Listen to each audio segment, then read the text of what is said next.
Cet homme australien va reporter une loterie à 100 000 livres sterling et pourtant, sa vie va se transformer en enfer. Bonjour ou bonsoir tout le monde, j'espère que vous allez bien. Moi, c'est Tariq et bienvenue dans cette vidéo. Je vais vous raconter une histoire qui m'a beaucoup marqué, qui malgré le drame, elle contient beaucoup de suspense et de moments inattendus. En 1960, la ville de Sydney, en Australie, organisait annuellement une loterie accessible à tout le monde. Généralement, il y a des raisons derrière ces loteries, mais dans cette année-là, le but de la loterie, c'était de financer la construction du grand opéra de Sydney. Dès l'ouverture, tout le monde courait derrière l'achat des tickets et surtout, il y avait des gourous qui voulaient absolument reporter la somme et qui achetaient des dizaines, voire des centaines de tickets pour augmenter leurs chances à gagner. Parmi tous ces participants, il y avait un homme australien qui s'appelle Basil Thorne, qui habite à Bondi, un quartier dans un arrondissement dans le nord de Sydney. Basil était un vendeur itinérant, c'est-à-dire il se déplaçait pour vendre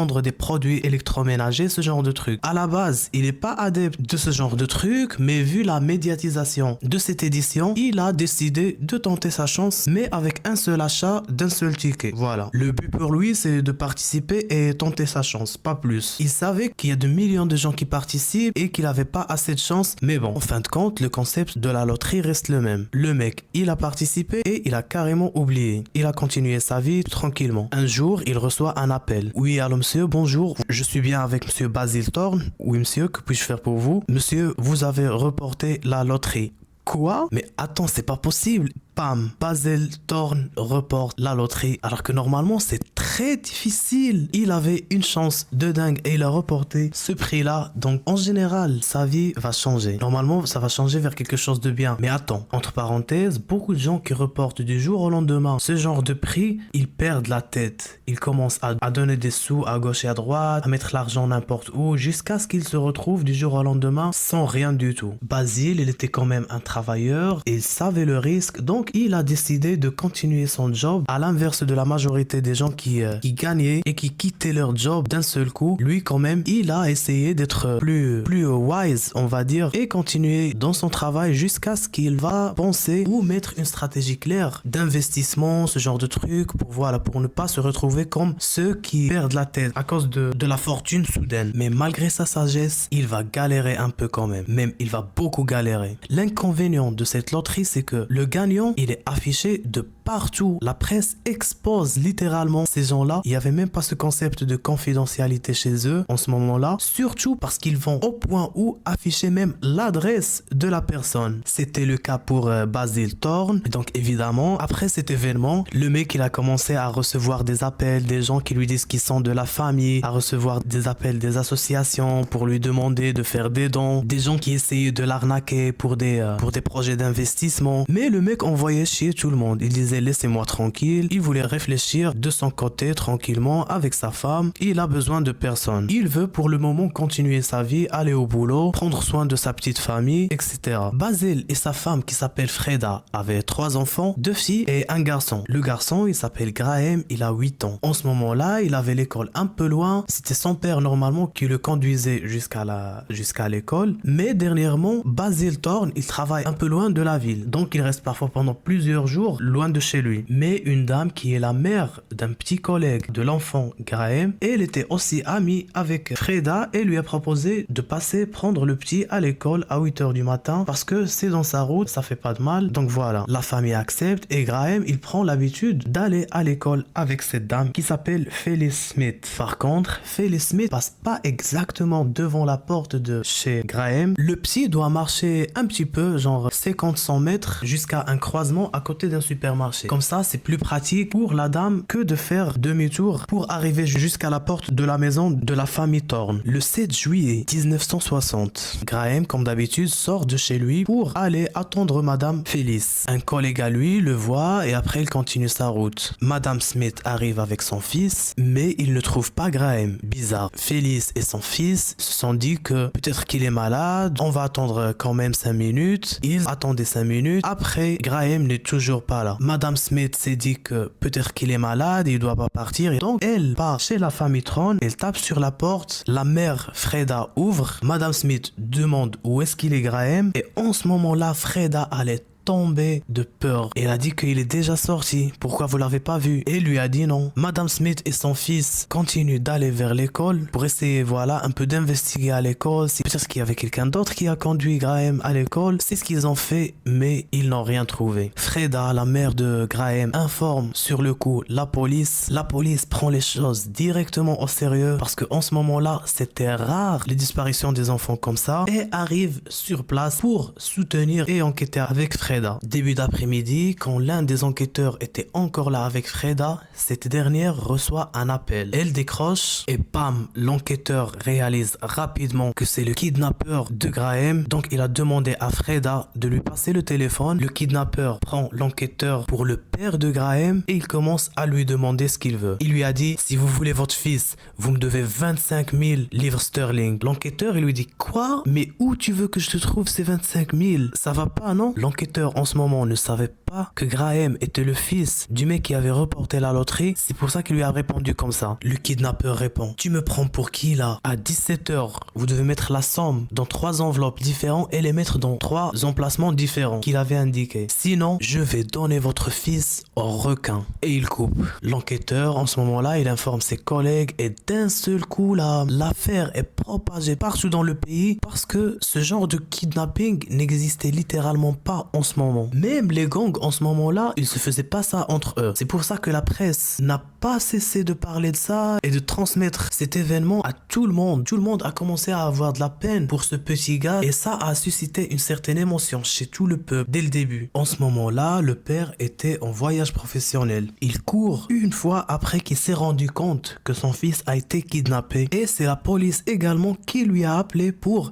s'asseoir et réfléchir à une stratégie ou la meilleure stratégie possible pour faire revenir Graham vivant. Monsieur Thorne, il rentre mais cassé et brisé. Il ne cesse à penser à ce qui pourrait arriver à son fils. Lui, avec l'aide des enquêteurs, pense que la meilleure solution, c'est que Basil Thorne, il apparaît à la télé en train de faire un appel au kidnappeur pour lui rendre son fils et ne lui fait pas de mal. En ce moment-là, tout le monde s'est mobilisé à la recherche du petit Graham. Imaginez que la police a même inclus des criminels et des membres de gangs à la recherche. Mais certains avaient peur que ces gens-là ne vont pas laisser le kidnappeur vivant avant de passer au procès. Tandis que d'autres, ils étaient motivés surtout pour avoir la récompense que la police a mise en disposition qui s'élève à 5 000 $. Entre parenthèses, 5 000 $, c'est pas du tout rien en ce moment-là. Si on fait l'équivalence avec l'argent d'aujourd'hui, c'est 250 000 $ comme récompense entre la police et aussi un journal qui a participé au financement de cette récompense. Après ça, le téléphone de la police et de la famille ne cesse de sonner. Il y en a qui disent n'importe quoi, il y en a qui accusent n'importe qui, rien que pour tenter leur chance de reporter la récompense. Mais ce qui a intrigué la police,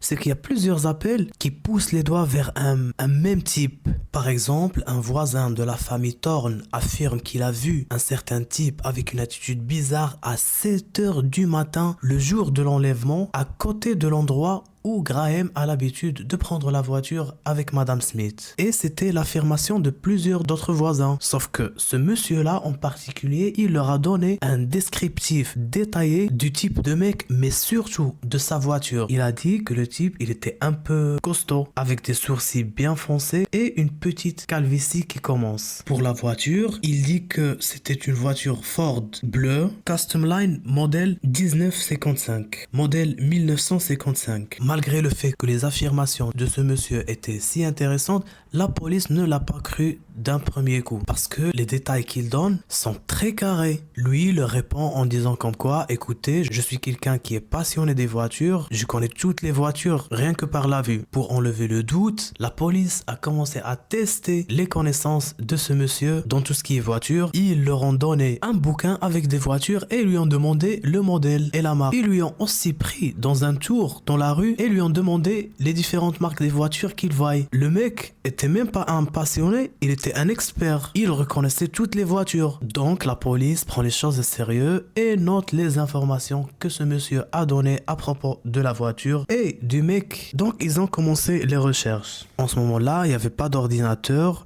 donc tout était manuel. Ils ont fait sortir 270 000 cartes grises, dont 5 000 sont cohérentes avec les caractères de la voiture désormais recherchée. Bien évidemment, ils n'ont pas pu interpeller tout le monde, mais ils ont pu enquêter avec un nombre maximal des propriétaires de ces voitures. Malheureusement, ils ont pu accuser personne. Dans ce même temps, le cartable de Graham a été retrouvé à 25 km à peu près de son lieu de résidence, dans un lieu presque paumé. Les policiers, les gens et surtout les parents de Graham ont été pris par la panique. Tout le monde a été condoléant et consolant. Ils voulaient absolument trouver le mec qui a enlevé Graham. Mais le problème, c'est qu'il n'y a plus d'appel de ce mec. Après le premier et le deuxième appel, le mec n'appelle plus du tout. Et justement, avant de médiatiser l'affaire, la police était vigilante et avait peur que le kidnappeur soit pris par la panique et il fait du mal à Graham. Et qu'il se dit que ça y est, ça devient compliqué et il pourrait faire du mal au petit Graham. Leur intuition était à sa place parce ce qui va se produire après est juste glaçant. Quand Freda, la mère, prend conscience de ce mec mystérieux qui observait la maison, elle a dit à la police comme quoi une fois quelqu'un de ces mêmes caractères, mais costaud, avec une calvitie, gros visage, une fois il a tapé dans la porte, j'ai ouvert et il m'a dit avec un accent, écoutez bien, de l'Europe de l'Est, je cherche un monsieur qui s'appelle Bogner. Il lui a dit, écoutez, il n'y a personne qui s'appelle Bogner ici. Après, il s'est excusé et il est parti. Les appels continuent, mais ce qui était chiant, c'est les gens qui essayaient d'arnaquer la famille malgré sa peine. Une dame même, une fois, il a appelé le père et lui a dit que son fils, il est là avec moi. Le père, bien évidemment, ne lui a pas cru, mais mettez-vous à sa place. Il voulait quand même aller jusqu'au bout, donc il lui a demandé de lui faire passer son fils au téléphone. Quand le père commence à poser des questions banales à son fils, le gars, il dit, j'ai pas le droit de répondre. Une deuxième fois, il lui demande, c'est qui la dame qui te prenait à l'école? Il lui demandait, c'est quoi le nom de leur chien, mais le gars reste silencieux et après la femme prend le téléphone et elle a commencé à gueuler et à menacer de tuer son fils si il lui donne pas de l'argent.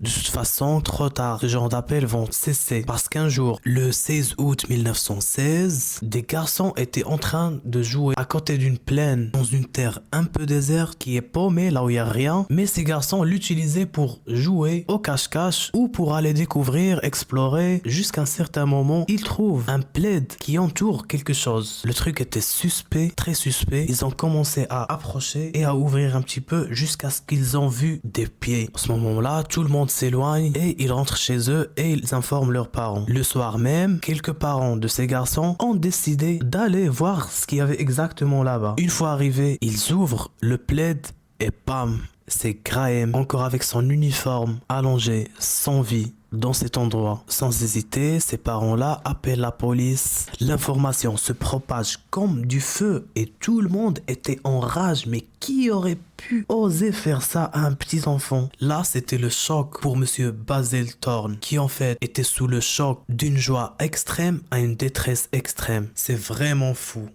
L'autopsie révèle que le petit Graham avait une fracture au niveau de la crâne et il est fort probablement parti d'une asphyxie. Tout le peuple était brisé. Pour l'enquête, a rappelé qu'en ce moment-là, il n'y avait pas les technologies d'ADN et tout ça. Donc les enquêteurs, ils ont pris le plaid qui entourait Graham et ils ont commencé à l'inspecter millimètre par millimètre jusqu'à ce qu'ils ont trouvé un poil orange. Le docteur lui-même assumait que ça appartient à un chien type Pekingese. Les enquêteurs, ils ont envoyé aussi des fleurs et des restes de plantes chez une docteure spécialisée en plantes. La docteure affirme qu'il s'agit de 2 plantes qui poussent dans des jardins seulement domestiques. Et c'est rare que l'on peut trouver ces 2 genres dans le même jardin. Ça veut dire que c'est une bonne piste pour la police. Ils peuvent avoir ça en tête, genre de trouver une maison avec un jardin qui contient ces 2 genres de plantes. En plus du poil orange des chiens de type Pekingese, on a commencé à avoir des preuves quoi. Avec la diffusion de ces preuves, la police a commencé à avoir des appels qui poussent les doigts vers un même type qui avait la même voiture, la même apparence et qui en plus de ça, il a emménagé avec toute sa famille le jour de l'enlèvement. Il s'agit de Steve Bradley, qui habitait avec sa famille le quartier de Calntraff à Sydney. C'est un immigrant de l'Hongrie. Il avait immigré en 1950 depuis l'Hongrie qui vivait une instabilité en ce moment-là. La police, en arrivant, elle a su qu'il a vendu même la maison et il a justement emménagé avec toute sa famille. Ils ont contacté le nouveau propriétaire qui leur a laissé entrer afin d'enquêter et confirmer ou pas si cette maison correspond aux preuves qu'on avait. Une fois rentrés, ils ont trouvé des restes de ciment dans un coin, du ciment qui était un peu rose et le plaid qui a été trouvé avec le petit Graham contenait également des restes de ce même genre de ciment. Voilà une première correspondance. Après, dans le jardin, ils ont trouvé les deux plantes et en plus de ça, ils ont trouvé un film photographié du caméra. Vous savez, avant il y avait des films qu'on doit traiter avant de pouvoir extraire les images sous format brut. Quand ils ont fait le traitement d'image de ce film-là, ils ont vu Steve Bradley, le mec assis avec ses enfants et sa femme dans le même plaid qui a été retrouvé avec le petit Graham. Donc c'est confirmé pour la police. Après, ils ont aussi appris via les voisins que la famille avait un chien orange de type Pekingese. Ils doivent pas perdre plus de temps, surtout parce qu'ils ont su que le mec a emménagé. Grâce à leurs efforts colossaux, ils ont trouvé que ce Steve Bradley et sa famille étaient en train d'aller à Londres. Ils ont contacté le capitaine du bateau qui prenait la famille Bradley et lui ont demandé de rester discret et ne pas faire croire, ne rien montrer au kidnappeur Steve Bradley. Le bateau avait une correspondance à Sri Lanka, au Sri Lanka. Les deux enquêteurs qui étaient vraiment brillants lors de cette enquête, qui s'appelaient Harry Bateman et Boyle, ils se sont déplacés sur le coup jusqu'à Sri Lanka pour recevoir Steve. À cette époque-là, à noter qu'il n'y avait pas d'accord d'exchange de criminels entre l'Australie et Sri Lanka, mais avec l'insistance, ils ont dit aux autorités de Sri Lanka comme quoi c'est un mec dangereux, il faut que vous nous aidiez et tout, jusqu'à ce qu'ils ont eu l'accord de faire revenir Steve à l'Australie pour continuer l'enquête avec lui et pour le procès. L'enquêteur Harry Bateman avait une certaine compétence à extraire les informations depuis les criminels. En vrai, c'est pas donné. Il commence à parler, à mettre à l'aise la personne, à lui parler tranquillement, à leur faire croire que c'est normal, que ça peut arriver et tout.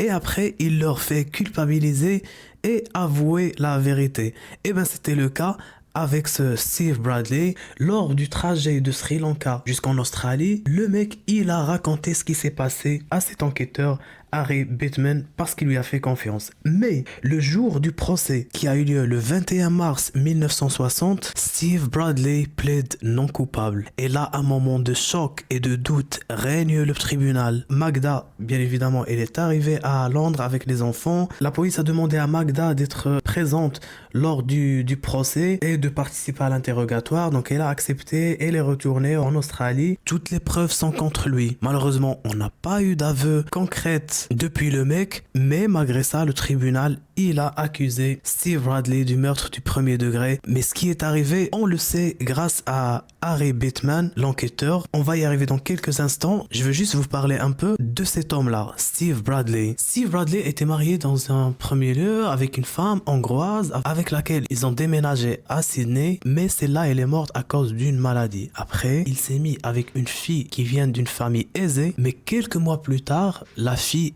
elle fait un accident grave de voiture et meurt sur le coup. Donc, il a eu de l'assurance, une grosse somme auprès de l'assurance et il a continué sa vie tranquille, mais son père ne cesse d'accuser et dire que c'était son mari Steve qui était derrière, qui a orchestré cet accident pour justement avoir de l'assurance. Après ça, il sortait avec une femme qui est cette même dame avec laquelle on le voit dans la photo, qui était déjà mariée, mais il sortait avec elle jusqu'à ce que son mari, il a découvert sa trahison et c'était en ce moment-là qu'elle s'est mise en couple officiellement avec Steve. Elle avait 2 enfants, donc les 3 enfants qu'on voit sur la photo, c'est pas les enfants de Steve. Il y en a 2 qui étaient de la mère depuis son ancien divorce. À part ça, le mec était accusé d'escroquerie plusieurs fois. Il a travaillé à l'hôpital psychiatrique avec de faux documents jusqu'à ce qu'il a été expulsé. Plein d'histoires jusqu'à ce qu'il a un jour ouvert un resto. Ce restaurant, malheureusement pour lui, il ne fonctionnera pas, il va faire une faillite. Et puis, d'un seul coup, un feu prend lieu au niveau du restaurant, comme ça, d'un seul coup, et il a eu son assurance. Tout ça, on peut assumer que c'était lui qui était derrière cet incident-là pour pouvoir escroquer de l'assurance une deuxième, peut-être une énième fois. Alors, qu'est-ce qui s'est passé au petit Graham, le victime de tout ça? Ça, je vous rappelle, c'est d'après les aveux qu'il avait donnés à l'enquêteur. Il a dit comme quoi, ben ouais, j'ai vu que le mec a remporté la loterie alors que moi, je participais plusieurs fois et je me disais pourquoi lui et tout, moi je mérite pas ou quoi. Genre, il était pris par la haine et la haine, comme disent certains. Donc, j'ai décidé de faire ça, voilà. C'était pas de mon intention. J'ai pris le petit. En ce moment-là, j'avais les ouvriers chez moi. J'ai pris le petit, je l'ai drogué pour qu'il dorme. Je l'ai mis dans le coffre. Après, je l'ai conduit jusqu'au garage derrière et à un certain moment, il a commencé à se réveiller au même moment que les ouvriers sont arrivés et commencé à réparer un toit. Et à un certain moment, il entend la voix du petit Graham, donc il rentre, il lui donne encore une fois un produit pour dormir. Après, les ouvriers, ils ont commencé à sentir, donc pour ne pas attirer l'attention, je lui ai donné des coups de bâton et l'ai étouffé jusqu'à ce qu'il bougeait plus. Et après l'enquête avec ces deux ouvriers, il disait justement qu'il entendait quelque chose qui était suspect, mais ne savait pas que c'était quoi. Il disait voilà, c'est peut-être son enfant ou un chat qui joue là-bas. C'était pas assez clair quoi pour eux. Mais il a pas avoué, il a pas dit tout ça au niveau du tribunal. Heureusement, et grâce à cet enquêteur brillant qu'on a pu savoir ce qui s'est passé à propos du cartable. Il a dit que voilà, j'ai fait ça pour tromper l'enquête. C'est vrai que il risque d'y avoir encore d'autres détails, mais en tout cas, Steve Bradley a été accusé du meurtre de premier degré. Le pauvre, il va galérer en prison parce que ça rigole pas pour ce genre de crime, même entre les prisonniers. Et la loi pour ce genre de crime a été changée au niveau de l'Australie après ce fait. La peine du kidnapping en Australie était seulement 10 ans, alors que après cet événement-là, c'est devenu ce qu'on appelle public offense, c'est-à-dire 25 ans et plus, avec une amende colossale. Dommage pour la famille et surtout ce monsieur qui du jour au lendemain était le mec le plus heureux et juste après le mec le plus en détresse. C'est fou la vie, c'est plein de surprises. Voilà pour cette histoire, j'espère que ça a été. Désolé pour la qualité de montage, mais ça va s'améliorer avec le temps. N'hésitez pas à liker et à rester avec nous en s'abonnant. Je vous envoie de gros bisous. Ciao.